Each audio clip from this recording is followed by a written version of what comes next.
যেখানে ইতিহাস এখনও কাঁদে, ঢাকা কেন্দ্রীয় কারাগার। এই দেয়ালের গল্প জানলে শিউরে উঠবে শরীর।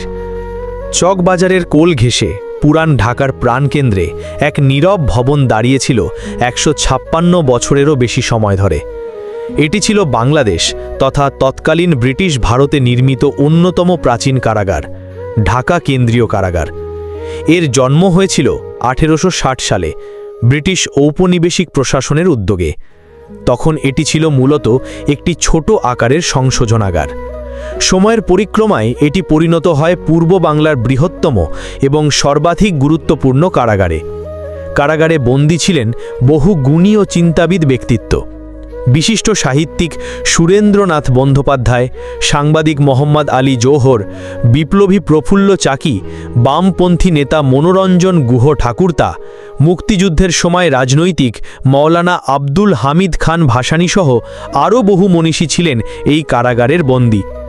এটি শুধু বন্দিত্বের স্থান ছিল না, ছিল মত প্রকাশের জন্য কণ্ঠরোধ, ছিল একটি রাষ্ট্রের রাজনৈতিক চাপের প্রতীক। ঢাকা কেন্দ্রীয় কারাগারে প্রায় ৪,০০০ কক্ষ ছিল, যার মধ্যে প্রায় ২০০টি নির্জন সেল ও ৭টি ফাঁসির মঞ্চ ছিল। এই কারাগারে বহু মৃত্যুদণ্ড কার্যকর করা হয়েছে।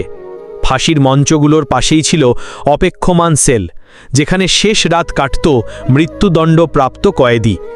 এসব সেল আর দেয়াল যেন আজও কান্না শোনে, প্রতিধ্বনি তোলে অতীতের নির্যাতনের। বহু দশক ধরে ঢাকা শহরের মাঝে এই কারাগারটির নানা সমস্যার কারণ হয়ে দাঁড়ায়। জনসংখ্যা বৃদ্ধি, রাস্তার জট, পরিবেশ দূষণ ও পুরান ঢাকার ঘিঞ্জি এলাকায় নিরাপত্তা ইস্যু সব মিলিয়ে সরকারের পক্ষ থেকে সিদ্ধান্ত নেওয়া হয় এই কারাগার সরিয়ে নেওয়া হবে। অবশেষে ২০১৬ সালের ২৯ জুলাই ১৫৬ বছরের ইতিহাস পেছনে রেখে কারাগারটি কেরানীগঞ্জে স্থানান্তর করা হয়। নতুন জায়গায় বড় পরিসরে উন্নত নিরাপত্তা ও অবকাঠামোতে শুরু হয় কারাগারের নতুন অধ্যায়। আর পুরনো ভবন, সেটিকে রেখে দেওয়া হয় ইতিহাসের নিদর্শন হিসেবে। বর্তমানে এটি রূপ নিচ্ছে কারা জাদুঘরে, যেখানে ভবিষ্যৎ প্রজন্ম জানতে পারবে এক জাতির সংগ্রামের নীরব ইতিহাস।